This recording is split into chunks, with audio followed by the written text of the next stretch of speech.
بسم الله الرحمن الرحيم الحمد لله رب العالمين والصلاة والسلام على أشرف الأنبياء والمرسلين نبينا محمد وعلى آله وصحبه أجمعين أما بعد அன்புக்குரிய இஸ்லாமிய சகோதரிகளே, சென்ற வாரம் நாம் சுத்தத்தின் ஒரு பகுதியை பற்றி பார்த்தோம். இந்த வாரமும் சுத்தத்தின் ஒரு பகுதியை பற்றி பார்க்க போகின்றோம். இந்த சுத்தம் எங்களுக்கு அடிக்கடி தேவைப்படக்கூடியது, அன்றாடம் ஒவ்வொரு நாளும் வாழ்க்கையில் தேவைப்படக்கூடியது. அந்த சுத்தம் இல்லாமல் சில வணக்கங்கள் கூட செய்ய முடியாது. அப்படிப்பட்ட ஒரு சுத்தம் தான் இன்று நாம் பார்க்க போகின்றோம். அதுதான் நாம் சொல்வது வுது என்று சொல்லுகின்றோம். வுது என்று சொன்னால் அந்த அரபு வார்த்தை வாசிக்கின்ற பொழுது அந்த வாவுக்கு தம்மா வைத்து வாசிக்கின்றோம் வுது என்று. அப்படி சொன்னால் நாம் செய்யக்கூடிய அந்த செயலுக்கு பெயர் வுது. குறிப்பிட்ட உறுப்புகளில் தண்ணீரை பயன்படுத்துவதற்கு பெயர் வுது என்று சொல்லுகின்றோம். அதே அந்த வார்த்தையை வாவுக்கு ஃபத்ஹா வைத்து வாசித்தால், வது என்று வாசித்தால், நாம் வுது செய்வதற்கு பயன்படுத்தக்கூடிய தண்ணீரை அது குறிக்கும். எனவே அரபியில் வுது என்ற அந்த வார்த்தைக்கும் வது என்ற வார்த்தைக்கும் வித்தியாசம் இருக்கிறது. வுது என்று சொன்னால் குறிப்பிட்ட உறுப்புகளில் தண்ணீரை பயன்படுத்தி செய்யப்படக்கூடிய அந்த செயலுக்கு பெயர். வது என்று அந்த வாவுக்கு ஃபத்ஹா வைத்து வாசித்தால் நாம் வுது செய்வதற்கு பயன்படுத்தப்படும் அந்த நீருக்கு பெயராகும். எனவே நாம் நடைமுறையில் வுது என்று சொன்னால் குறிப்பிட்ட உறுப்புகளில் தண்ணீரை பயன்படுத்துவது, குறிப்பிட்ட உறுப்புகளில் தண்ணீரை பயன்படுத்துவதற்கு பெயர் என்ன? வுது என்று சொல்லப்படும். அல்லது ஒரு குறிப்பிட்ட முறையில் 4 உறுப்புகளை கழுகுவதன் மூலம் அல்லாஹுவை வணங்குவதாகும். இதுதான் வுது. நடைமுறையில் வுது என்று சொன்னால் அது ஒரு வணக்கம். எனவே ஒரு குறிப்பிட்ட முறையில் 4 உறுப்புகளை கழுகுவதன் மூலம் அல்லாஹுவை வணங்குவதாகும் என்பதுதான் வுதுவுக்குரிய வரைவிலக்கணம். எனவே இந்த வுதுவுடைய சிறப்பை பற்றி நாம் பார்க்கின்ற பொழுது ஹதீஸ், புகாரி, முஸ்லிம் போன்ற கிரந்தங்களில் அதிகமான ஹதீஸ்கள் இடம்பெற்றிருக்கின்றன. அதில் ஒன்றுதான் அபூ ஹுரைரா ரலியல்லாஹு தஆலா அன்ஹு அவர்கள் அறிவிக்கக்கூடிய செய்தி. முஸ்லிம் என்ற கிரந்தத்தில் இடம்பெற்றிருக்கிறது. ஹதீஸ் இலக்கம் 576. ஹதீஸ் இலக்கம் 576. அந்த ஹதீஸிலே நபி ஸல்லல்லாஹு அலைஹி வஸல்லம் அவர்கள் சொல்லுகின்றார்கள், இதா தவல்லல் முஸ்லிமு அவில் முஃமின், ஒரு விசுவாசி அல்லது ஒரு முஸ்லிம் வுது செய்து அவர் தனது முகத்தை கழுவினால் கண்ணால் செய்த சிறிய பாவங்கள் அவரை விட்டும் நீங்குகிறது. அதே போன்று அவர் தனது 2 கைகளையும் கழுவினார் என்று சொன்னால் கையினால் செய்த சிறிய பாவங்கள் போக்கப்படுகிறது. அதே போன்று அவர் காலை கழுகின்ற பொழுது தன்னுடைய காலினால் செய்த சிறிய பாவங்கள் அவரை விட்டும் நீங்கி ஹத்தா யஹ்ருஜ நகியம் மினத் துனூப், இறுதியாக பாவக்கரையிலிருந்து தூய்மை பெற்றவனாக அவர் மாறிவிடுகிறார் என்று நபி ஸல்லல்லாஹு அலைஹி வஸல்லம் அவர்கள் சொல்லுகின்றார்கள். எனவே வுது செய்கின்ற ஒரு குறிப்பிட்ட வணக்கத்தை நிறைவேற்றுவதற்காக, இருந்தாலும் அந்த வுது செய்கின்ற பொழுது கூட எங்களுடைய உறுப்புகளை கழுகுகின்ற பொழுது நாம் அந்த உறுப்புகளால் செய்த சிறு பாவங்கள் மன்னிக்கப்படுகிறது என்பதை நபி ஸல்லல்லாஹு அலைஹி வஸல்லம் அவர்கள் சொல்லுகின்றார்கள். அதே போன்று முஸ்லிமிலே பதிவாகியுள்ள மற்றும் ஒரு ஹதீஸ், ஹதீஸ் இலக்கம் 586. ஹதீஸ் இலக்கம் 586. அந்த ஹதீஸிலே நபி ஸல்லல்லாஹு அலைஹி வஸல்லம் அவர்கள் சஹாபாக்களை பார்த்து கேட்கின்றார்கள், அலா அதுல்லுக்கும் அலா மா யம்ஹுல்லாஹு பிஹில் ஹதாயா வயர்ஃபு பிஹி தரஜாத். உங்களுடைய பாவங்களை போக்கி அந்தஸ்துக்களை உயர்த்தக்கூடிய ஒரு வணக்கத்தை சொல்லித் தரட்டுமா என்று சஹாபாக்களிடம் நபியுல்லாஹி ஸல்லல்லாஹு அலைஹி வஸல்லம் அவர்கள் கேட்கின்றார்கள். சஹாபாக்கள் எப்பொழுதும் ஆர்வத்துடன் இருக்கக்கூடியவர்கள், தேடி தேடி நன்மைகளை செய்யக்கூடியவர்கள். எனவே நபி அவர்கள் கேட்கின்ற பொழுது சஹாபாக்கள் என்ன சொல்லுகின்றார்கள்? ஆம் யா ரசூலல்லாஹ், அதனை சொல்லித்தாருங்கள் என்று கேட்கின்றார்கள். அப்பொழுது நபியுல்லாஹி ஸல்லல்லாஹு அலைஹி வஸல்லம் அவர்கள் சொல்லுகின்றார்கள், இஸ்பாகுல் வுதுஇ அலல் மகாரிஹ், அதாவது கஷ்டமான நிலைமைகளிலும் நீங்கள் வுதுவை பூரணமாக நிறைவேற்றுங்கள்.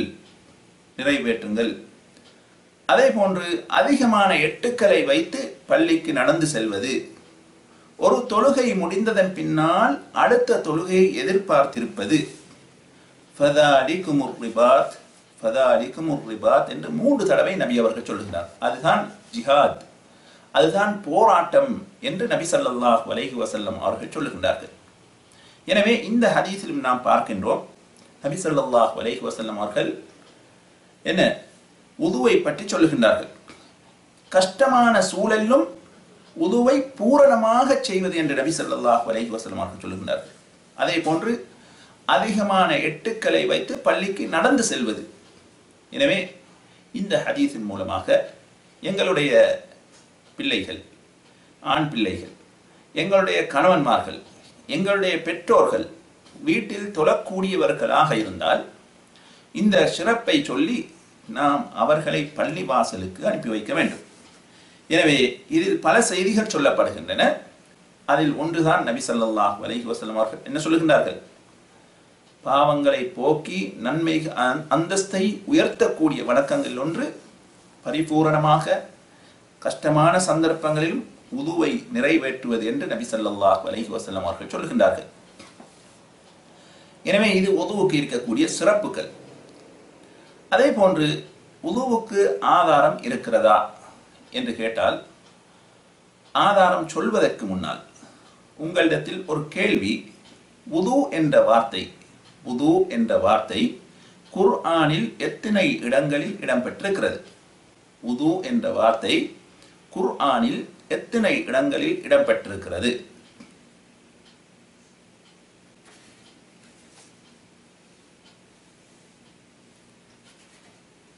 உது என்ற வார்த்தை குர்ஆனில் எத்தனை இடங்களில் இடம்பெற்றிருக்கிறது? பதிலை காணவில்லை. எனவே வுது என்ற அந்த வார்த்தை, வுது என்ற வார்த்தை குர்ஆனில் ஒரு இடத்திலும் கிடையாது. வுது என்ற வார்த்தை குர்ஆனில் கிடையாது. ஆனால் வுதுவை பற்றி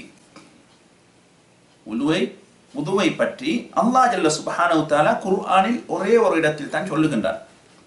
வுது என்ற அந்த அரபு சொல் குர்ஆனில் கிடையாது. ஆனால் நாம் செய்யக்கூடிய இந்த வுதுவை பற்றி அல்லாஹ் ஜல்ல சுப்ஹானஹு வ தஆலா குர்ஆனில் ஒரு இடத்தில் சொல்லுகின்றார். ஏற்கனவே அந்த இடம் சொல்லப்பட்டிருக்கிறது. எந்த சூராவில் அல்லாஹ் வுதுவை பற்றி சொல்லுகிறான்?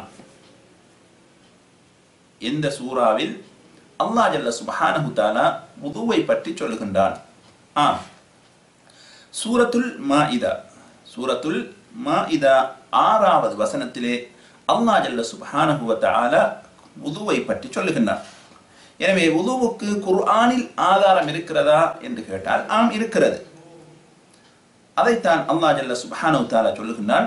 யா அய்யுஹல்லதீன ஆமனு, விசுவாசிகளே, இதா கும்தும் இலஸ் ஸலாத்தி, தொழுகைக்கு நீங்கள் தயாரானால், ஃபக்ஸிலு வுஜூஹக்கும், உங்களது முகங்களை நீங்கள் கழுவிக்கொள்ளுங்கள், வ ஐதியக்கும் இலல் மராஃபிக், உங்களது 2 கைகளையும் முழங்கை வரை கழுவிக்கொள்ளுங்கள், வம்சஹு பிருஊசிக்கும், உங்களது தலைகளை நீங்கள் தடவிக்கொள்ளுங்கள், வ அர்ஜுலக்கும் இலல் கஅபைன், 2 கால்களையும் கரண்டை கால் வரை கழுவிக்கொள்ளுங்கள் என்று அல்லாஹ் ஜல்ல சுப்ஹானஹு வ தஆலா சூரத்துல் மாஇதா 6வது வசனத்திலே சொல்லுகின்றார். எனவே உதுவை பற்றி அல்லாஹ் ஜல்ல சுப்ஹானஹு தஆலா சூரத்துல் மாஇதா 6வது வசனத்திலே சொல்லுகின்றார். அதே போன்று முஸ்லிமில் பதிவாகியுள்ள ஹதீஸ் இலக்கம் 536 நபி ஸல்லல்லாஹு அலைஹி வஸல்லம் அவர்கள் சொல்லுகின்றார்கள், இதா லா யக்பலுல்லாஹு ஸலாத அஹதிக்கும் இதா அஹ்தஸ ஹத்தா யதவல்லா. உங்களில் ஒருவர் ஒது முறிந்து அந்த ஒதுவை செய்யாத வரைக்கும் ஒது செய்யாத வரைக்கும் உங்களது தொழுகை ஏற்றுக்கொள்ளப்பட மாட்டாது என்று நபி ஸல்லல்லாஹு அலைஹி வஸல்லம் அவர்கள் சொல்லுகின்றார்கள். இதன் மூலமாக தொழுகைக்கு வுது அவசியம் என்பதை நாம் இந்த ஹதீஸின் மூலமாக தெரிந்து கொள்கின்றோம்.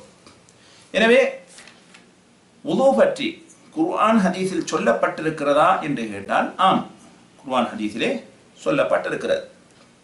அந்த அடிப்படையில் நாம் வுதுவுடைய ஃபர்லுகள் மொத்தம் எத்தனை, வுதுவுடைய ஃபர்லுகள் மொத்தம் எத்தனை என்பதை கொஞ்சம் சொல்லுங்க பாப்போம்.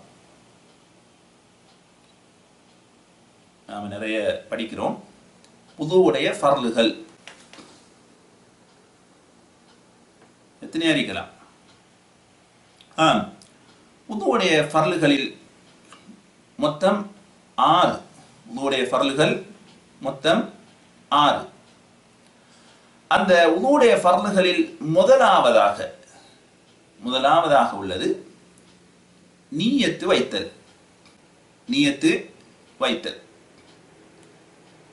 நபியுல்லாஹி ஸல்லல்லாஹு அலைஹி வஸல்லம் அவர்கள் சொல்லுகின்றார்கள், இன்னமல் அஅமாலு பின்னியாத். அமல்கள் அனைத்தும் எண்ணங்களை கொண்டுதான் உருவாகிறது. செயல்கள் அனைத்தும் நாட்டங்களை கொண்டுதான், எண்ணங்களை கொண்டுதான் உருவாகிறது என்று நபி ஸல்லல்லாஹு அலைஹி வஸல்லம் அவர்கள் சொல்லுகின்றார்கள். இந்த ஹதீஸ் புகாரி, முஸ்லிம் போன்ற கிரந்தங்களில் பதிவாகியுள்ளது. எனவே எந்த ஒரு வணக்கத்தை நாம் செய்வதாக இருந்தாலும் அந்த வணக்கத்துக்கு நீயத்து அவசியம். எந்த அறிஞர்களும் நீயத்து இல்லை என்று சொன்னது கிடையாது. சொல்லவும் இல்லை, சொல்லவும் மாட்டார்கள். ஆனால் அந்த நீயத்தை நாம் எவ்வாறு செய்வது, அந்த நீயத்து என்ற அந்த செயலை எவ்வாறு நாம் செய்வது என்று கேட்டால் எங்களுக்கு மத்தியிலே பலவிதமாக அது சொல்லப்பட்டிருக்கிறது. எனவே நீயத்து என்று சொன்னால் அதற்குரிய இடம் உள்ளம். உள்ளத்தால் நாடுவதற்கு பெயர்தான் நீயத்து. வாயால் மொழிவதென்பது நீயத்து கிடையாது. யாரும், நீங்கள் இப்பொழுது வகுப்பிலே இருக்கக்கூடிய சகோதரிகள் யாராவது ஒது செய்ய போகின்ற பொழுது நான் ஒது செய்ய போகிறேன் என்று சொல்லிக் கொண்டா போகின்றீர்கள்? இல்லை. நீங்க எல்லாரும் கிளாஸுக்கு வாரீங்க, வரும் பொழுது நான் கிளாஸுக்கு போகிறேன் என்று சொல்லிக் கொண்டா போறீங்க? இல்லை. அதே போன்றுதான் எல்லா வணக்கங்களும். அதை நாம சொல்லும் பொழுது எங்களுக்கே என்ன வெட்கமாக இருக்கும். நான் சாப்பிட போகின்றேன், நான் ஆபீஸுக்கு போகின்றேன் என்றெல்லாம் சொல்ல மாட்டோம்.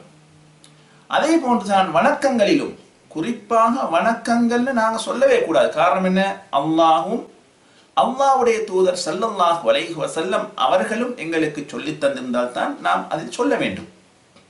எனவே தொழுகைக்கு நாம் நிற்கின்ற பொழுது ظهر தொழுகையாக இருந்தால் உஸல்லி ஃபர்ல ظஹரி 4 ரக்அத்தின் அதான் முஸ்தக்பிலன் இலல் காபத்தி ஷரீஃபத்தி லில்லாஹி தஆலா அல்லாஹு அக்பர் என்று சொல்லுகின்றோம். அப்படின்னா உங்களுக்கு தெரியும் கருத்து என்ன. லுஹருடைய தொழுகை 4 ரக்அத்துக்களை கிப்லாவை முன்னோக்கி அல்லாஹ்வுக்காக நான் தொழுகிறேன் என்று என்ன செய்கின்றோம்? வாயால் நாம் மொழிகின்றோம். இதே போன்று ஒவ்வொரு தொழுகைக்கும் நாம் வாயால் சொல்லுகின்றோம் அதிகமானவர்கள். ஆனால் நபியுல்லாஹி ஸல்லல்லாஹு அலைஹி வஸல்லம் அவர்களும் அவர்களது தோழர்களும் இவ்வாறு ஒவ்வொரு தொழுகைக்கும் வாயால் சொன்னார்களா என்று பார்க்கின்ற பொழுது அப்படி ஒரு செய்தி எதுவுமே கிடையாது. அப்படி என்று சொன்னால் நீயத்து இல்லையா என்று கேட்டால் நீயத்து இருக்கிறது. அதன் விளக்கம் என்ன என்று கேட்டால் உள்ளத்தால் நாடுவது நீயத்து. உள்ளத்தால் நாடுவது நீயத்து. எனவே கிளாஸ்ல இருந்துட்டு பிறகு உங்களுடைய சகோதரிகளை சந்திக்கும் பொழுது இன்றைக்கு கிளாஸ்ல என்ன நீயத்தை இல்லைன்னு சொன்னார் என்று சொல்லக்கூடாது. என்ன சொல்ல வேண்டும்? நீயத்து இருக்கிறது, அது கட்டாயம். ஆனால் உள்ளத்தால் நினைப்பதுதான் நீயத்து, வாயால மொழிவது கிடையாது. வாயால் மொழிவது கிடையாது. எனவே நீங்க இப்பொழுது செய்யக்கூடிய இந்த வணக்கத்தை நீங்க எடுத்துக்கொண்டீங்கன்னு சொன்னாலும், நான் உது செய்ய போகின்றேன் என்று நீங்கள் யாராவது சொல்லுகின்றீர்களா? இல்லை. அப்படி இருக்கும் பொழுது எப்படி இந்த தொழுகைக்கு மாத்திரம் இந்த நீயத்தை நாம் சொல்வது? எனவே நீயத்தை வாயால் சொல்வது என்று சொன்னால் கூட ஒரே ஒரு வணக்கத்தில் மாத்திரம்தான் அது சொல்லப்பட்டிருக்கிறது. ஹஜ் உம்ராவுக்காக வேண்டி நாம் போய் எல்லையில் நீயத்து வைக்கின்ற பொழுது என்ன செய்ய வேண்டும்? வாயால் சொல்லுகின்றோம், அல்லாஹும்ம லப்பைக் உம்ரதன் என்று சொல்லுகின்றோம். ஏன் சொல்லுகின்றோம்? நபியுல்லாஹி ஸல்லல்லாஹு அலைஹி வஸல்லம் அவர்கள் அந்த இடத்தில் சொல்லி இருக்கின்றார்கள், அதனால் நாம் சொல்லுகின்றோம். எனவே நபி ஸல்லல்லாஹு அலைஹி வஸல்லம் அவர்கள் எந்த இடத்தில் நாம் சொன்னார்களோ அந்த இடத்தில் நாம் சொல்ல வேண்டும். எந்த இடத்தில் சொல்லவில்லையோ அந்த இடங்களில் நாம் சொல்லக்கூடாது. எனவேதான் உம்ராவில், ஹஜ்ஜில் நாம் சொல்லுகின்றோம் நபி அவர்களை பின்பற்றி. எனவே உதுவுடைய ஃபர்துகளில் முதலாவது நீயத்து வைத்தல், இரண்டாவது முகத்தை கழுவுதல். அல்லாஹ் ஜல்ல சுப்ஹானஹு தஆலா திருமறையிலே ஃபக்ஸிலு வுஜூஹக்கும், உங்களது முகங்களை நீங்கள் கழுவிக் கொள்ளுங்கள் என்று அல்லாஹ் ஜல்ல சுப்ஹானஹு தஆலா சொல்லுகின்றார். எனவே இரண்டாவது ஃபர்து முகத்தை கழுவுதல்.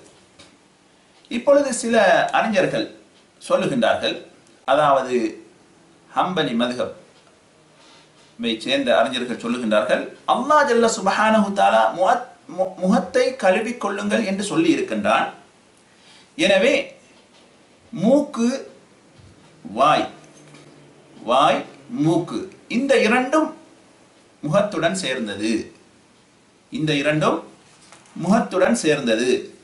எனவே முகத்தை கழுகுவது எவ்வாறு கடமையோ அதே போன்று வாய், மூக்கு இந்த இரண்டையும் கழுகுவது கடமை என்று அவர்கள் சொல்லுகின்றார்கள். யாரு? ஹம்பலி மத்ஹப், அஹ்மத் இப்னு ஹம்பல் ரஹிமஹுல்லாஹ் அவர்களுடைய மத்ஹபை சார்ந்த அறிஞர்கள் சொல்லுகின்றார்கள், மூக்கும் வாயும் மூக்கும் இந்த இரண்டும் முகத்துடன் சம்பந்தப்பட்டது, முகத்துடன் சேர்ந்திருக்கிறது. எனவே முகத்தை எவ்வாறு கழுகுவது கடமையோ அதே போன்று வாய், மூக்கு இந்த இரண்டையும் கழுகுவது கடமை என்று சொல்லுகின்றார்கள், ஃபர்லில் சேர்க்கின்றார்கள். அதாவது அவர்கள் சொன்னதுடைய நோக்கம் என்னன்னு சொன்னால், அதாவது முகத்தை கழுகின்ற பொழுது அது உள்ளடக்கிறது. முகம் என்பது இந்த மூக்கையும் வாயையும் உள்ளடக்கிறது என்பதை தான் அவர்கள் சொல்ல வருகின்றார்கள்.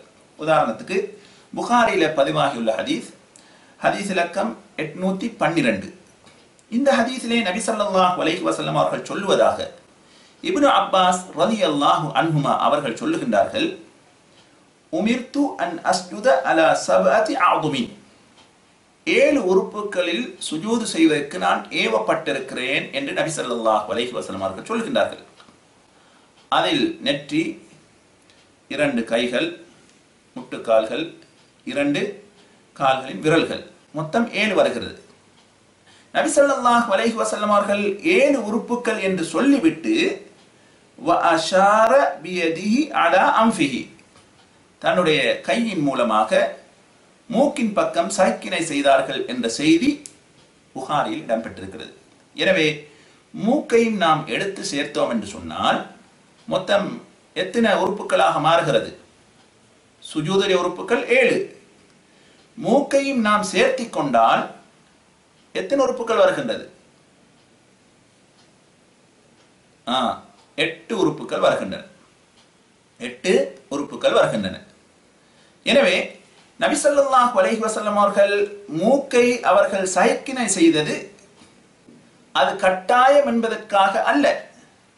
காரணம் என்ன? நாம நெற்றியை கொண்டு போய் சுஜூது செய்கின்ற பொழுது மூக்கு சும்மாவே என்ன செய்யும்? படும். அதனால் அவர்கள் அதற்கு என்ன செஞ்சார்கள்? சைக்கினை செய்தார்கள். அது கட்டாயம் கிடையாது. ஒருவர் மூக்கு சுஜூது செய்கின்ற பொழுது நெற்றி பட்டது, ஆனால் மூக்கு என்ன செய்யல, படல்னு வச்சுக்கும். இப்ப பிரச்சனையா என்று கேட்டா பிரச்சனை கிடையாது. ஏன்? அந்த 7 உறுப்புக்கள்ல மூக்கு கிடையாது. அப்ப புகாரில இப்படி ஒரு ஹதீஸ் வருகிறது. நபி ஸல்லல்லாஹு அலைஹி வஸல்லம் அவர்கள் தன்னுடைய கையினால் சாடை காட்டி இருக்கின்றார்கள், சைக்கினை செய்திருக்கின்றார்களே என்று கேட்டால், நபி அவர்கள் கட்டாயம் என்ற அடிப்படையில் அதை சொல்லவில்லை.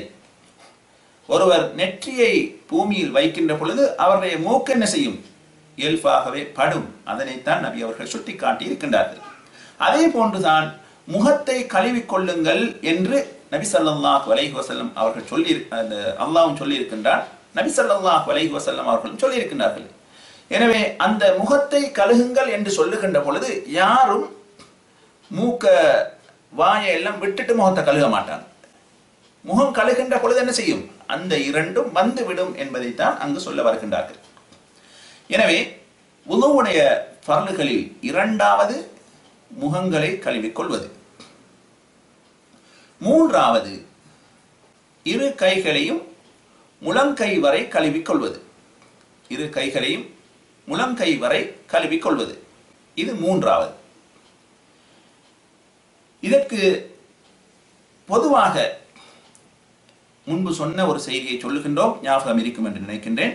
அதாவது அல்லாஹ்வோ அல்லாஹ்வுடைய தூதரோ குர்ஆனில் அல்லது ஹதீஸில் சட்டம் சம்பந்தமாக கை என்று சொன்னால், கை என்று சொன்னால் எதனை குறிக்கும்? எதுவரை நாடப்படுகிறது என்று சொன்னால் மணிக்கட்டு வரை. என்னது? மணிக்கட்டு வரை தான் கை என்று குறிப்பிடப்படுகிறது பொதுவாக. அதற்கு என்ன ஆதாரம் என்று சொன்னால், சூரத்துல் மாஇதா 38வது வசனத்தில் அல்லாஹ் ஜல்ல சுப்ஹானஹு தஆலா வஸ்ஸாரிகு வஸ்ஸாரிகது ஃபக்தஉ ஐதியஹுமா, களவெடுத்த ஆண் பெண்ணுடைய கையை நீங்கள் வெட்டுங்கள் என்று அல்லாஹ் ஜல்ல சுப்ஹானஹு தஆலா திருமறையில் சொல்லுகின்றார். கை என்று பொதுவாக சொல்லுகின்றான். எனவே பொதுவாக சொன்னால் நாம் என்ன விளங்க வேண்டும்? மணிக்கட்டு வரை. அதனால்தான் அல்லாஹ்வுடைய தூதர் ஸல்லல்லாஹு அலைஹி வஸல்லம் அவர்கள் களவெடுத்தவர்களின் கையை வெட்டினார்கள். எந்த இடத்தில் வெட்டினார்கள்? மணிக்கட்டிலிருந்து ஆரம்பித்தார்கள். அதே போன்று அல்லாஹ் ஜல்ல சுப்ஹானஹு தஆலா ஃபம்ஸஹு பிவுஜூஹிக்கும் வஐதீக்கும் மின்ஹு, தயமத்தை பற்றி சொல்லுகின்ற பொழுது உங்களுடைய முகங்களையும் நீங்கள் தடவிக்கொள்ளுங்கள், அதன் மூலமாக உங்களது கைகளையும் நீங்கள் தடவிக்கொள்ளுங்கள். எனவே இந்த இடத்திலும் கை என்று சொல்லுகின்ற பொழுது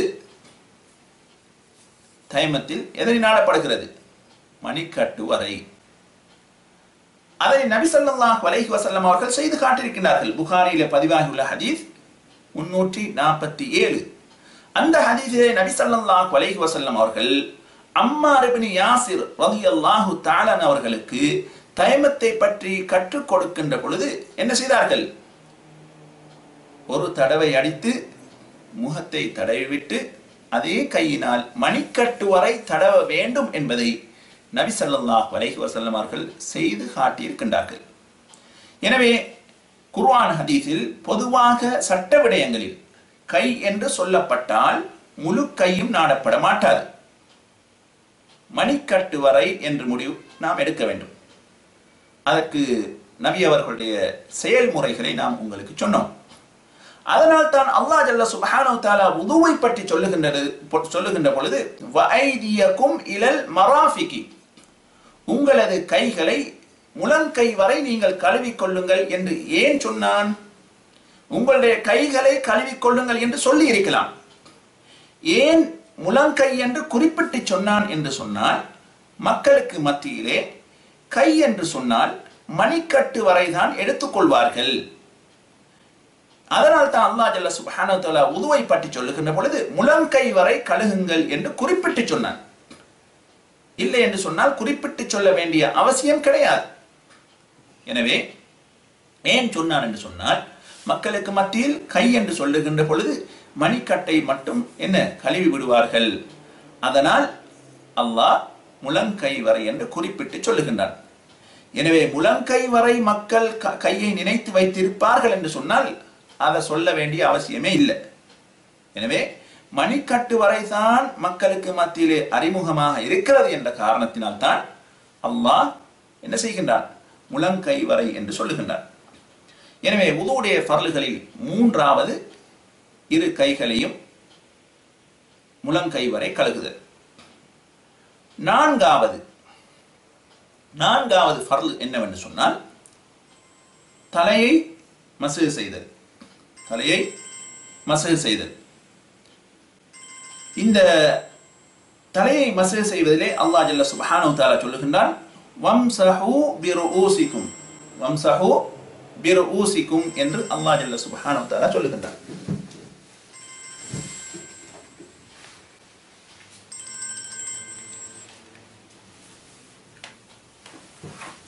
வம்ஸஹு பிருஊசிக்கும் என்று அல்லாஹ் ஜல்ல சுப்ஹானஹு வ தஆலா சொல்லுகின்றான். எனவே ரஅசுன் என்ற சொல்லுக்கு பன்மை என்ன? ருஊசுன்.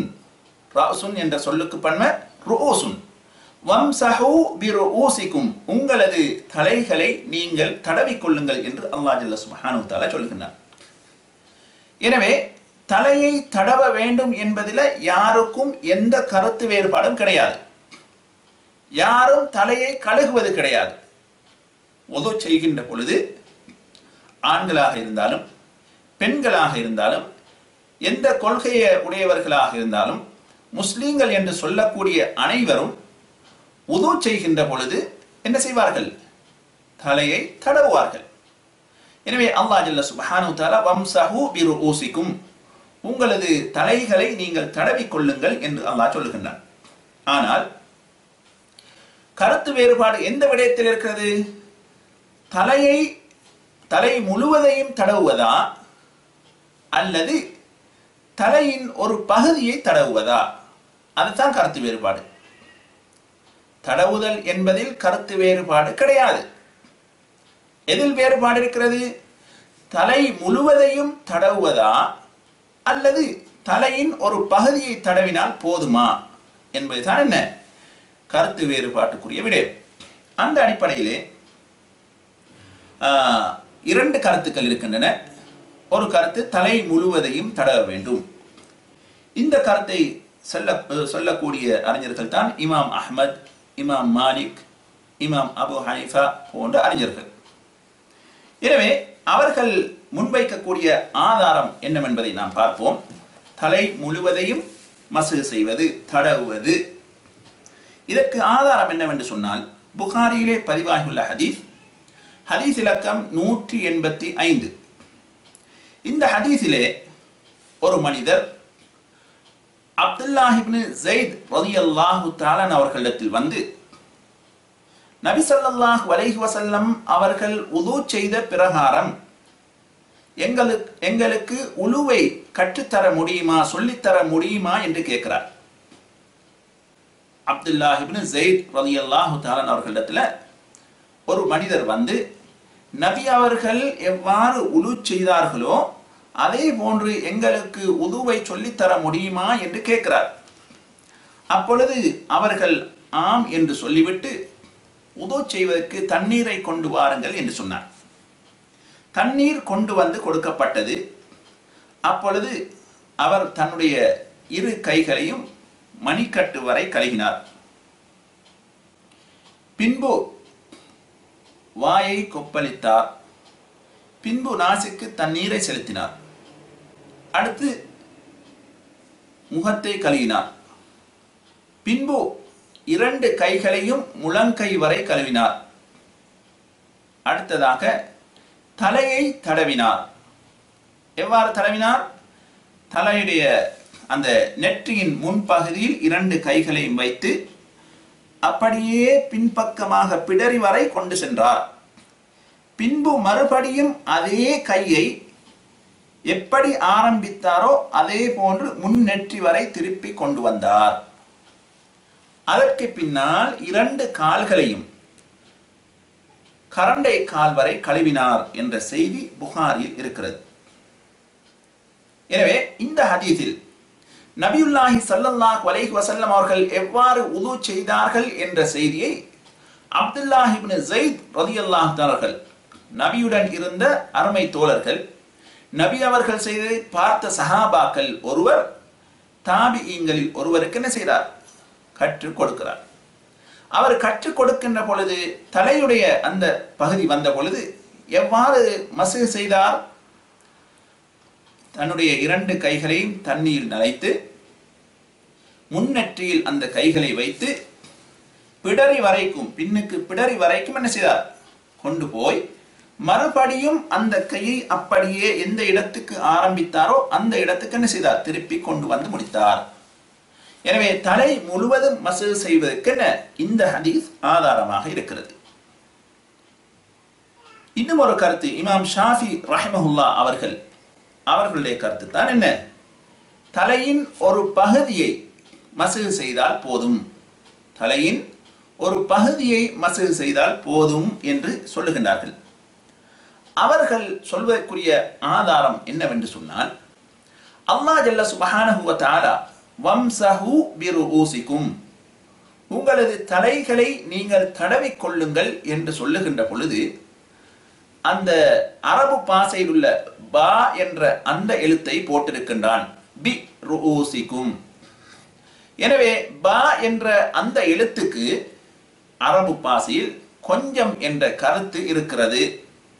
அதனால் உங்களுடைய தலையின் சில பகுதியை நீங்கள் தடவிக் கொள்ளுங்கள் என்ற கருத்து அதற்கு இருக்கிறது என்பதை சொல்லுகின்றார்கள். இது அவர்கள் குர்ஆனில் இருந்து வைக்கக்கூடிய ஆதாரம். என்ன? தலையின் ஒரு பகுதியை தடவலாம் என்பவர்கள் வைக்கக்கூடிய ஆதாரம். இரண்டாவதாக புகாரியில பதிவாகியுள்ள ஹதீஸ் 182, அந்த ஹதீஸையும் ஆதாரமாக வைக்கின்றார்கள். என்ன? முகைரத் இப்னு ஷுஅபா ரலியல்லாஹு தஆலா நபி ஸல்லல்லாஹு அலைஹி வஸல்லம் அவர்களுடன் ஒரு பயணத்தில் இருந்தார். அவர்கள் நபி ஸல்லல்லாஹு அலைஹி வஸல்லம் அவர்கள் கொஞ்சம் மெதுவாக பின்வாங்கிய பொழுது, அதாவது மெதுவாக நடந்து செல்கின்ற பொழுது அவருடன் இவரும் சேர்ந்து என்ன செஞ்சார்? கொஞ்சம் பிந்தினார். அப்பொழுது நபி ஸல்லல்லாஹு அலைஹி வஸல்லம் அவர்கள் தன்னுடைய மலஜலம் கழிப்பதற்காக செல்வதற்கு தண்ணீர் இருக்கிறதா என்று கேட்டார். அப்பொழுது தண்ணீரை கொண்டு வந்து கொடுத்தேன். நபி ஸல்லல்லாஹு அலைஹி வஸல்லம் அவர்கள் அதனை முடித்து விட்டு வந்து ஒது செய்தார்கள். ஒது செய்கின்ற பொழுது நபி அவர்கள் என்ன செய்தார்கள்? முன்னெற்றியை தடவினார்கள். தலையை மசு செய்கின்ற பொழுது முன்னெற்றியை தடவினார்கள். பின்பு அவர்கள் தலைப்பாகையும் அணிந்திருந்தார்கள். தலைப்பாகைக்கு மேலாலும் நபி அவர்கள் என்ன செய்தார்கள்? தடவினார்கள் என்ற செய்தி புகாரில் இருக்கிறது. எனவே அவர்கள் சொல்லுகின்றார்கள், நபி ஸல்லல்லாஹு அலைஹி வஸல்லம் அவர்கள் முன்னெற்றிக்கு மசு செய்திருக்கின்றார்களா இல்லையா? எனவே தலையின் ஒரு பகுதியை தடவினாலும் போதும் என்று அவர்கள் சொல்லுகின்றார்கள். எனவே அவர்களுக்குரிய பதில் என்ன? அவர்கள் சொன்னது சரியா என்பதை நாம் பார்க்க வேண்டும். அந்த அடிப்படையிலே தலை முழுவதையும் மசு செய்ய வேண்டும் என்று சொன்னவர்கள் என்ன சொல்லுகின்றார்கள் என்று சொன்னால், நீங்கள் அல்லாஹ் குர்ஆனில் பிருஊசிக்கும், உங்களது தலையின் சில பகுதியை என்று அந்த பா என்ற எழுத்தை வைத்து சொல்லுகின்றீர்கள். அப்படி நீங்கள் சொன்னால் அல்லாஹ் ஜல்ல சுப்ஹானஹு தஆலா தைமத்தை பற்றி சொல்லுகின்ற பொழுதும் அதே பாவை போட்டுத்தான் சொல்லுகின்றான். ஃபம்சஹு பிவுஜூஹிக்கும், பிவுஜூஹிக்கும், உங்களது முகத்தை தடவுங்கள் என்று அல்லாஹ் சொல்லுகிறான். எனவே தலையின் சில பகுதியை தடவலாம் என்று நீங்கள் சொல்வது போன்று முகத்தின் சில பகுதியை தைமத்தின் போது தடவினா சரி வருமா என்று கேட்டால் இல்லை என்று அவர்களே சொல்லுகின்றார்கள். எனவே அந்த ஆதாரம் பிழை, அந்த ஆதாரம் பிழை என்பதை நாம் விளங்குகின்றோம். இரண்டாவது ஆதாரம் என்ன சொன்னார்கள்? ஹதீஸ் ஒன்றை வைத்தார்கள். நபி அவர்கள் முன்னெற்றிக்கு மசு செய்துவிட்டு தலை முழுவதையும் தடவினார், இந்த தலைப்பாகைக்கு மேலால் தடவினார்கள் என்ற செய்தி இருக்கிறது என்று சொல்லுகின்றார்கள். அதற்கு இவர்கள் சொல்லுகின்ற பொழுது சொல்லுகின்றார்கள், நபி ஸல்லல்லாஹு அலைஹி வஸல்லம் அவர்கள் முன்னெற்றியின் பக்கம் மாத்திரம் மசு செய்துவிட்டு முடித்திருந்தால் நீங்கள் சொல்லக்கூடிய கருத்து சரி. ஆனால் நபி அவர்கள் என்ன செய்யவில்லை? முன்னெற்றிக்கு மாத்திரம் செய்துவிட்டு தலைப்பாகைக்கு மேலாலும் என்ன செய்தார்கள்? தடவினார்களே. அதிலிருந்து என்ன வழங்குகிறது? தலை முழுவதையும் தடவ வேண்டும் என்பதைத்தானே அதுவும் குறிக்கிறது என்று பதிலை சொல்லுகின்றார்கள். எனவே இந்த ஹதீஸ்களின் அடிப்படையில் நாம் பார்க்கின்ற பொழுது நபி ஸல்லல்லாஹு அலைஹி வஸல்லம் அவர்களுடைய செயலை பார்த்தாலும் அதே போன்று சஹாபாக்களுடைய செயல்களை நாம் பார்க்கின்ற பொழுதும் அவர்கள் அனைவரும் தலை முழுவதையும் மஸ்ஹ் செய்திருக்கின்றார்கள். தலை முழுவதை மஸ்ஹ் செய்திருக்கின்றார்கள். எனவே ஒரு சந்தேகம் வரலாம், பெண்களாக இருந்தால் அவர்கள் எவ்வாறு தடவுவது என்று கேட்டால், பொதுவாக இஸ்லாத்தில் சொல்லப்படக்கூடிய சட்டங்கள் இருக்கல்லவா, ஆண்களை பார்த்து சொல்லக்கூடிய அனைத்து சட்டங்களும் பெண்களுக்கும் செல்லுபடியாகும், விதிவிலக்கு இருந்தாலே தவிர. எனவே வுது பற்றி நபி ஸல்லல்லாஹு அலைஹி வஸல்லம் அவர்கள் சஹாபாக்களுக்கு செய்து காட்டிய பொழுது, சஹாபாக்கள் செய்த பொழுதெல்லாம் பெண்களுக்கு இவ்வாறு தான் செய்ய வேண்டும் என்று விதிவிலக்காக ஒரு சட்டத்தை சொல்லவில்லை. அப்படி என்று சொன்னால் பெண்களும் முன்னெற்றியிலிருந்து ஆரம்பித்து பிடரி வரைக்கு அவர்கள் கொண்டு செல்ல வேண்டும். அப்ப அடுத்த ஒரு கேள்வி வரும், எங்களுடைய அந்த கொண்டை முடியக்கூடிய அளவுக்கு தொங்கல் வரைக்கு கொண்டு போக வேண்டுமா என்று கேட்டால் அது கிடையாது. முன்னெற்றியில் இருந்து ஆரம்பித்து பிடரி வரைக்கும் தான் கொண்டு போக வேண்டும். கடைசி வரைக்கும் என்ன செய்யவில்லை, எங்களுடைய அந்த முடியக்கூடிய அளவுக்கு கொண்டு போய் சேர்க்க வேண்டும் என்ற அவசியம் கிடையாது.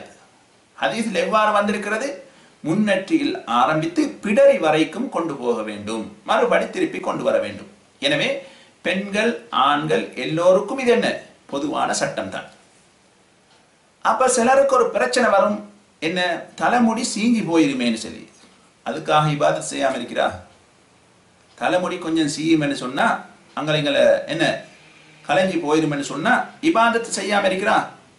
குளிச்சாலும் என்ன செய்யுது, முடி முழுக்க நலைய போகுது, அதுல சவுக்காரம் வேற போட போறோம், இப்படி எல்லாம் பிரச்சனை இருக்கு. அதனால இபாதத்து கண்டு வரும் பொழுது என்ன நாம அதை யோசிப்பது கிடையாது. நபி ஸல்லல்லாஹு அலைஹி வஸல்லம் அவர்கள் இப்ப உம்ரா ஹஜ்ஜி செஞ்சா மொட்டை அடிக்கணும்னு சொல்றாங்க. அதே போன்று பெண்களாக இருந்தா அவர்களுடைய கடைசி என்ன முடியில அந்த விரல் அளவுக்கு என்ன செய்யணும், விரல் நுனியின் அளவுக்கு ஒரு பகுதி ஓரத்துல இருந்து வெட்டி எடுக்கணும் என்று சொல்லப்படுது. அப்படின்னு சொன்னா என்ன இதெல்லாம் நாம செய்யறோம் இல்லையா. எனவே முடி சீயும் சீயாது என்ற பிரச்சனை நமக்கு கிடையாது. இபாதத் என்று சொன்னால் நாம் என்ன செய்ய வேண்டும், அதனை செய்ய வேண்டும். அதற்காகத்தான் சிலாக்கள் என்ன செய்யறாங்க சொன்னா, தலையை நல்லா வாரிக்கொண்டு போய் தலை அங்கலைகளை மசையாம எரிப்பதற்காகத்தான் சைட்ல கூட என்ன செய்யறாங்க, அப்படி மசூஜ் செய்யறாங்க. அதுவும் ஒரு காரணம். எனவே இப்படி நபி ஸல்லல்லாஹு அலைஹி வஸல்லம் அவர்கள் சஹாபாக்கள் எல்லோரும் தலை முழுவதையும் மசூஜ் செய்தார்கள் என்பதற்குத்தான் நிறைய ஆதாரங்கள் இருக்கிறது. அதில் ஒன்றுதான் புகாரியிலே பதிவாகியுள்ள ஹதீஸ் 159, அதே போன்று 185, அதே போன்று அபூதாவுதில் இடம்பெற்றிருக்கக்கூடிய செய்தி 111. இந்த ஹதீஸ்கள் அனைத்தும் என்ன தலை முழுவதையும் மசூஜ் செய்ய வேண்டும் என்பதை நமக்கு எடுத்து காட்டுகிறது. ஆனால் இந்த தலையை ஒரு தடவையா 3 தடவையா மசூஜ் செய்வது, தலையை நாம் தடவுகின்ற பொழுது ஒரு தடவையா அல்லது 3 தடவையா என்று கேட்டால் ஒரு தடவை, 3 தடவை கிடையாது. பொதுவாக உதுவுடைய உறுப்புகள் அனைத்துமே ஒரு தடவை செய்வதுதான் ஃபர்து. ஒரு தடவை செஞ்சாவே என்ன செஞ்சிடும், உது உண்டாயிரும். எனவே ஒன்றுக்கு மேற்பட்ட தடவைகள் நாம் செய்கின்ற பொழுது, 2 அல்லது 3 செய்கின்ற பொழுது அது சுன்னத்தாக மாறுகிறது. எனவே உதுவுடைய ஃபர்லுகள்ல என்னன்னு சொன்னா, உறுப்புகளை நாம ஒரு தடவை கழுகிட்டோம் என்று சொன்னா என்ன அது ஃபர்லு முடிந்து விடுகிறது. ஆனால் தலை அல்லாத ஏனைய உறுப்புகளை நாம் கழுகின்ற பொழுது 2வது தடவையும் கழுகலாம், 3வது தடவையும் கழுகலாம். தலையை பொறுத்தவரையில் நபி ஸல்லல்லாஹு அலைஹி வஸல்லம் அவர்கள் ஒரு தடவை தான் தடவி இருக்கின்றார்கள். இப்ப நாம மனசுல நல்லந்தானே 2-3 தடவை செய்யற நல்லந்தானே என்று நினைச்சு செய்யலாமா? செய்ய முடியாது. ஏன்? அப்படி நல்ல காரியமாக இருந்தா எங்களை விட அல்லாஹ்வுடைய தூதர் ஸல்லல்லாஹு அலைஹி வஸல்லம் அவர்களும் அவர்களுடைய அருமை தோழர்களும் முந்தி இருப்பார்கள். எனவே அவர்கள் செய்யாமல் நாம் செய்தால் என்ன அர்த்தம்? அவர்களை விட நாம ரொம்ப ஆர்வம் உள்ளவர்கள் அர்த்தம். அப்படி கிடையாது. அவர்கள் தான் என்ன எங்களை விட அமல் இபாதத்துல ஆர்வம் உள்ளவர்கள். ஆனால் அபூதாவுத் என்ற நூலில் ஒரு செய்தி இடம்பெற்றிருக்கிறது. நபி ஸல்லல்லாஹு அலைஹி வஸல்லம் அவர்கள் தன்னுடைய தலையை 3 தடவை தடவினார்கள் என்ற செய்தி இடம்பெற்றிருக்கிறது. இந்த ஹதீஸை அறிவிக்கக்கூடிய சஹாபி உஸ்மான் ரலியல்லாஹு தஆலா. ஹதீஸ் இலக்கம் 107. எனவே இந்த ஹதீஸை வைத்து சிலர் சொல்லலாம், 3 தடவை தலையை தடவுவதற்கு ஆதாரம் இருக்கித்தானே என்று சொல்லலாம். ஆனால் இப்னு கஸீர் ரஹிமஹுல்லா அவர்கள் இந்த ஹதீஸை சொல்லிவிட்டு சொல்லுகின்றார்கள், அதிகமான ஹதீஸ்கள் எந்த அளவுக்கு உஸ்மான் ரலியல்லாஹு தஆலா அறிவிக்கக்கூடிய ஹதீஸ்கள் கூட நபி ஸல்லல்லாஹு அலைஹி வஸல்லம் அவர்கள் ஒரு தடவை தடவினார்கள் என்று தான் இருக்கிறது. இந்த ஹதீஸ் மாத்திரம் அவ்வளோ செய்திகளுக்கும் மாற்றமாக வந்திருக்கிறது. எனவே நாம் அதிகமான செய்திகளுக்கு மாற்றமாக ஒரு செய்தி வருகின்ற பொழுது அந்த செய்தியை நாம் ஷாத் என்று சொல்லுவோம் ஹதீஸ் கலையில். இன்ஷா அல்லாஹ் ஹதீஸ் படித்தா உங்களுக்கு விளங்கும். எனவே அந்த அடிப்படையில் இந்த ஹதீஸை நாம் என்ன செய்ய முடியாது, ஏற்றுக்கொள்ள முடியாது, ஷாத் என்று ஒதுக்கிவிட்டு புகாரி முஸ்லிம் போன்ற கிரந்தங்கள் வரக்கூடிய அதிகமான செய்திகள் ஒரு தடவை தான் என்பதை நாம் என்ன செய்கின்றோம், எடுத்துக்கொள்கின்றோம். அது அல்லாமல் வணக்க வழிபாடுகளில் இந்த தடவுதல் என்று வரக்கூடிய செய்திகள் எதை நீங்கள் எடுத்து பார்த்தாலும், எந்த வணக்கத்தை எடுத்து பார்த்தாலும் அது ஒரு தடவையை தான் குறிக்கும். வணக்க வழிபாடுகளில் தடவுதல் என்று வரக்கூடிய வணக்கத்தை நீங்கள் எடுத்து பார்த்தால் எத்தனை தடவையா இருக்கும், ஒரு தடவை தான் இருக்கும். அதுக்கு ஆதாரம் தான் தலையை தடவுவது. அடுத்ததாக தயம்மம் செய்கின்ற பொழுது நாம் முகத்தை தடவுகின்றோம், கையையும் தடவுகின்றோம். எத்தனை தடவை, ஒரு தடவை தான். அதே போன்று நாம் சொக்ஸ் அணிந்திருந்தால் சொக்ஸுக்கு மேலால நாம தடவுவோம். காலை 3 தடவை கழுகலாம், ஆனால் சொக்ஸுக்கு மேலால நாம தடவுகின்ற பொழுது ஒரு தடவை தான் நாம் தடவுகின்றோம். எனவே தடவுதல் என்று வரக்கூடிய வணக்கங்கள் அனைத்தும் ஒரு தடவையை தான் குறிக்கிறது, 3 தடவை கிடையாது என்பதை நாம் அதன் மூலமாக விளங்கிக் கொள்கின்றோம். எனவே உதுவுடைய ஃபர்லுகள்ல நாம 4ஆவதை பார்த்து விட்டோம். 5ஆவது என்னவென்று சொன்னால், 2 கால்களையும் கரண்டை கால் வரை நாம் கழுக வேண்டும். 2 கால்களையும் கரண்டை கால் வரையும் நாம் கழுக வேண்டும். அதற்கு அல்லாஹ் ஜல்ல சுப்ஹானஹு தஆலா வ அர்ஜுலகும் இலல் கஅபைன், உங்களது 2 கால்களையும் கரண்டை கால் வரை நீங்கள் கழுவிக் கொள்ளுங்கள் என்று அல்லாஹ் கூறுகின்றார். அதே போன்று நபி ஸல்லல்லாஹு அலைஹி வஸல்லம் அவர்கள் அறிவிக்கக்கூடிய செய்தி புகாரியில் இடம்பெற்றிருக்கிறது. ஹதீஸ் இலக்கம் 165. அந்த ஹதீஸிலே நபி ஸல்லல்லாஹு அலைஹி வஸல்லம் அவர்கள் சொல்லுகின்றார்கள், வைலுன் லில் அகாபி மினன் நார், காலை பூரணமாக கழுகாதவர்களுக்கு நரகம் உண்டு என்று நபி ஸல்லல்லாஹு அலைஹி வஸல்லம் அவர்கள் சொல்லுகின்றார்கள். அதே போன்று உமர் ரலியல்லாஹு தஆலா அவர்கள் அறிவிக்கக்கூடிய செய்தி, ஒரு மனிதர் ஒது செய்து விட்டு வந்தார். அவருடைய காலில் நகத்தின் அளவுக்கு ஒரு பகுதி நனையாமல் இருந்தது. அதை பார்த்த நபி ஸல்லல்லாஹு அலைஹி வஸல்லம் அவர்கள் அந்த சஹாபிக்கு சொன்னார்கள், மீண்டும் ஒது செய்து கொண்டு வரும்படி சொன்னார்கள். இந்த ஹதீஸ் முஸ்லிமில் இடம்பெற்றிருக்கிறது, 243. எனவே கால்களை நாம் பூரணமாக கழுக வேண்டும். காலை கழுகின்ற பொழுது சிலர் தண்ணியை ஊற்றிவிட்டு வருவார்கள், சில முக்கியமான பகுதிகள் நனையாமல் இருக்கும். எனவே பூரணமாக நனையாவிட்டால் உது கூடாமல் போய்விடும். உது ஏற்றுக்கொள்ளப்படாவிட்டால் தொழுகை ஏற்றுக்கொள்ளப்பட மாட்டாது. அதனால் நாம் உது செய்கின்ற பொழுது ஏனோ தானோ என்று ஒலு செய்து விட்டு வராமல் எங்களுடைய கால்களை கழுகின்ற பொழுது கவனமாக கழுக வேண்டும். ஆனால் ஷியாக்கள் என்று சொல்லக்கூடியவர்கள் உது செய்கின்ற பொழுது காலை கழுக மாட்டார்கள், காலை கழுவ மாட்டார்கள். அவர்கள் எல்லா உறுப்புகளையும் எங்களை போன்று உது செய்து விட்டு கால் கழுகக்கூடிய அந்த சந்தர்ப்பத்தில் காலை கழுகாமல் அவர்கள் காலை தடவுவார்கள். தண்ணியை தொட்டு என்ன செய்வார்கள், தடவுவார்கள், கழுவ மாட்டார்கள். அது ஒரு விஷயம். இரண்டாவது விடயம் என்னவென்று சொன்னா, சொக்ஸுக்கு மேலால தடவுவதை இஸ்லாம் ஆகுமாக்கி இருக்கிறது. அவர்களிடத்தில் சொக்ஸுக்கு மேலால் தடவுவது ஹராம். யாரிடத்துல? ஷியாக்களிடத்தில். ஷியாக்கள் யாரு? அலி ரலியல்லாஹு தஆலா இமாமாக ஏற்றுக்கொண்டவர்கள். நாங்க எல்லா சஹாபாக்களும் இமாம்கள் என்று சொல்கிறோம். ஷியாக்கள் யார? அலி ரலியல்லாஹு தஆலா இமாம் என்று சொல்லுகின்றார்கள்.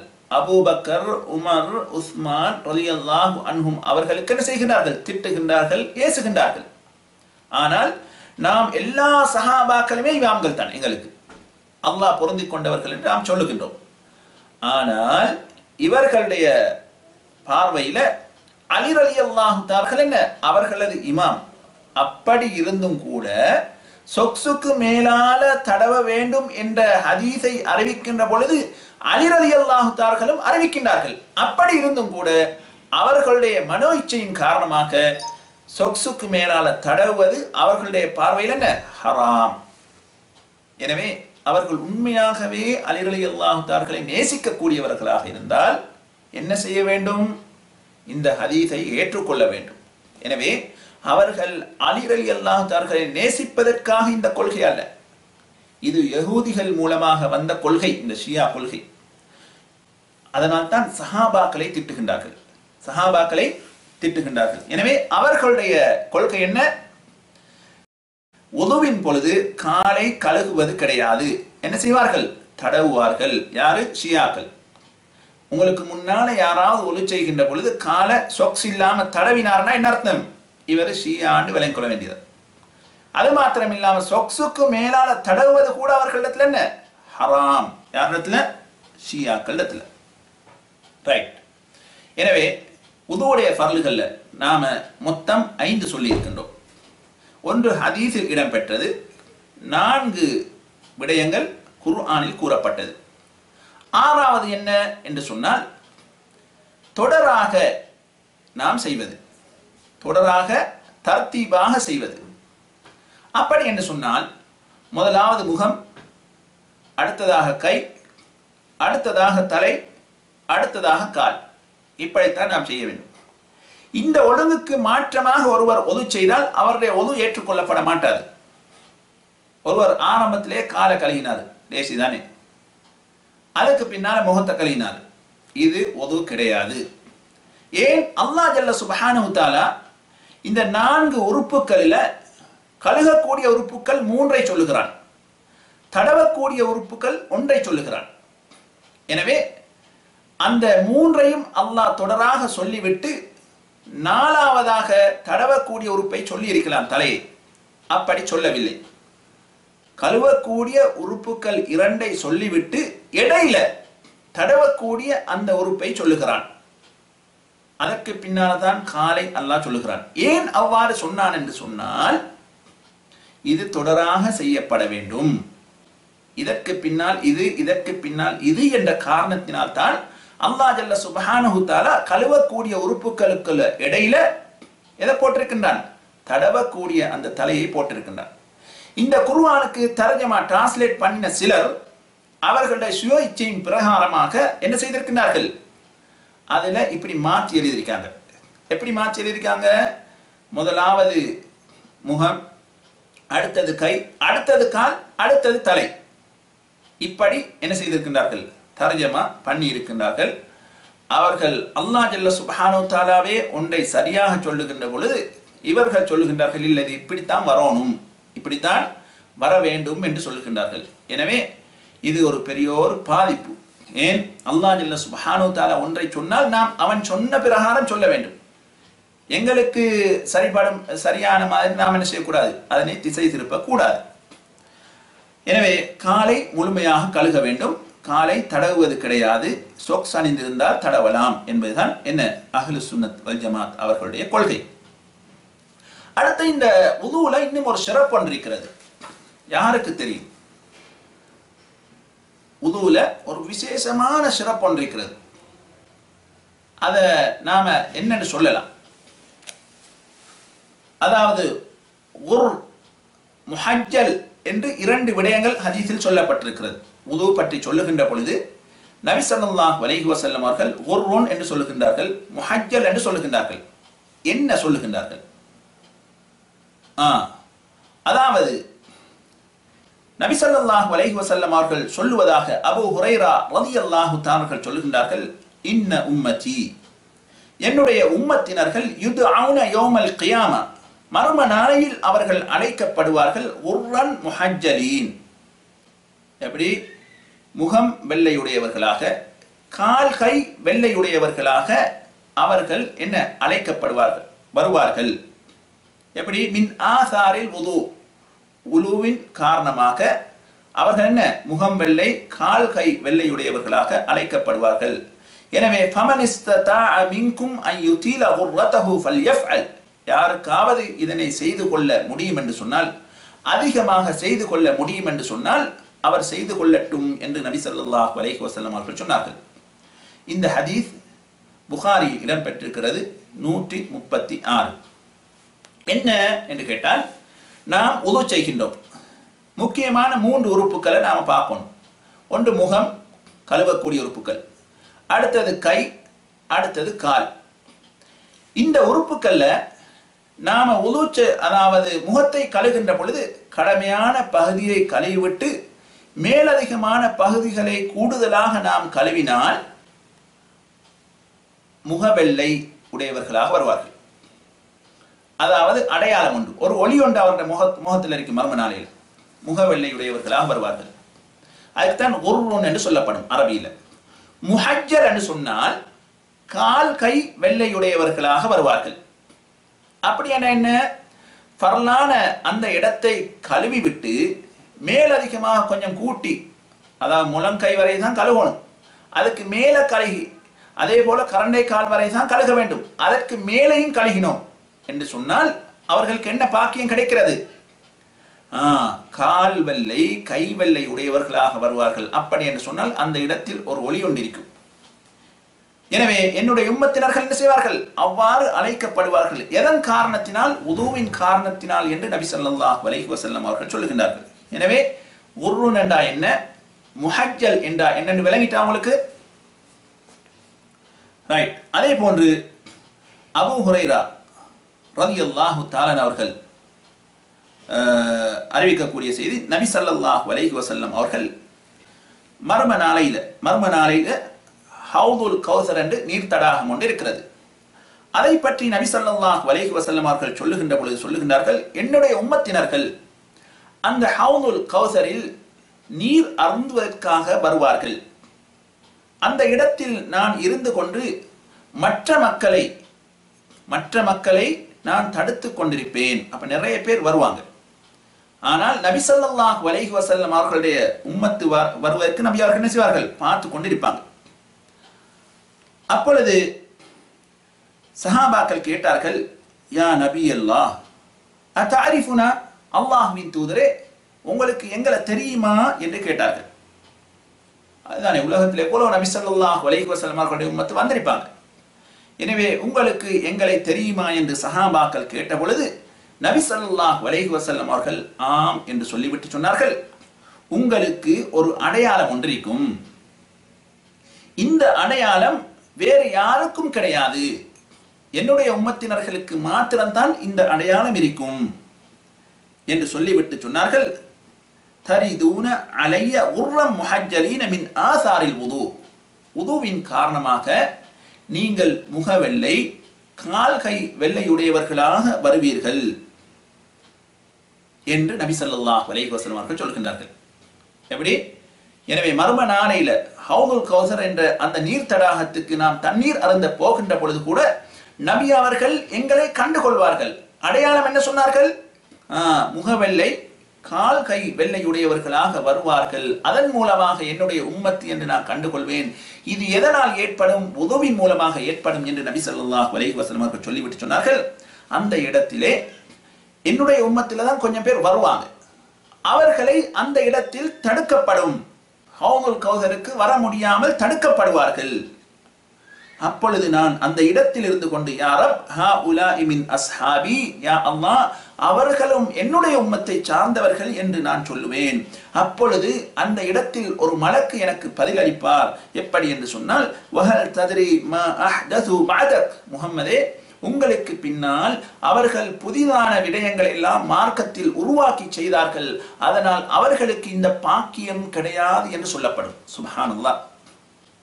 எனவே இந்த பித்அத்துகள் இருக்கிறதே நல்லம் நல்லம் என்று நாம் செய்வோம் அல்லவா, மனம் போன போக்குல இது நல்லம் தானே, செய்தால் நல்லம் தானே என்று மனம் சொல்ல சொல்ல என்ன செய்வோம், குர்ஆன்ல ஹதீஸ்ல ஆதாரம் இல்லாத செய்தியா இருக்கும். நபி ஸல்லல்லாஹு அலைஹி வஸல்லம் அவர்களோ சஹாபாக்களோ செய்யாத வணக்கங்களாக இருக்கும். எங்களுடைய உள்ளத்துக்கு நல்லம் என்று பட்டு நாம் செய்தது இருக்கிறது, அது மார்க்கத்தில் புதிதாக உருவாக்கிய விஷயங்கள். எனவே இப்படிப்பட்டவர்கள் மர்ம நாளையில் நபி ஸல்லல்லாஹு அலைஹி வஸல்லம் அவர்களுடைய ஹவுதுல் கௌசர்ல தண்ணி குடிக்க வந்தா கூட அங்கு அவர்களுக்கு அந்த சந்தர்ப்பம் வழங்கப்பட மாட்டாது, தடுக்கப்படுவார்கள். அப்பொழுது நபி அவர்கள் கேட்பார்கள், அவர்களும் என்னுடைய உம்மத்து தானே என்று கேட்பார்கள். அப்பதான் அவர்களுக்கு சொல்லப்படும், உங்களுடைய மரணத்துக்கு பின்னால அவர்கள் கண்டதையெல்லாம் மார்க்கமாக்கி பித்அத்துக்களை உருவாக்கினவர்கள் என்று அவர்களுக்கு பதில் சொல்லப்படும். அப்ப நபி அவர்களுக்கு ஒன்றுமே செய்ய முடியாது. பாருங்க, எனவே இந்த பித்அத்துகளான விஷயங்களை நாம் ரொம்ப கவனமா இருக்கணும். அதிலே நல்லம் நல்லம் மனசு சொல்லும். என்ன பார்க்க வேண்டும், குர்ஆன்ல ஹதீஸ்ல ஆதாரம் இருக்கிறதா, இல்லை என்று சொன்னா அது எவ்வளவு நல்லமா இருந்தாலும் வேண்டாம். ஏன், அப்படி நல்ல காரியமா இருந்தால் அல்லாஹ்வும் இந்த அல்லாஹ்வுடைய தூதர் ஸல்லல்லாஹு அலைஹி வஸல்லம் அவர்களும் சஹாபாக்களும் அதில் முந்தி இருப்பார்கள். எனவே அவர்கள் செய்யாத ஒரு செயல் வணக்க வழிபாடுகளில் எங்களுக்கு வேண்டாம். உலக விடயங்களாக இருந்தால் கண்டுபிடிக்கிறதுக்கு ஆதாரங்கள் இருக்கிறது. வணக்க வழிபாடுகள் சீர்குத்தப்பட்டு விட்டது, அதில் எதையும் கண்டுபிடிக்க முடியாது.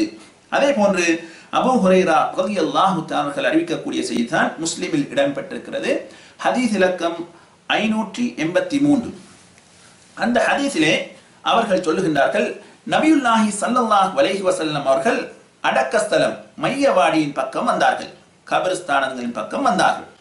வந்து அஸ்ஸலாமு அலைக்கும் தார கௌமின் முஃமினீன் வ இன்னா இன்ஷா அல்லாஹ் பிக்கும் லாஹிகூன்.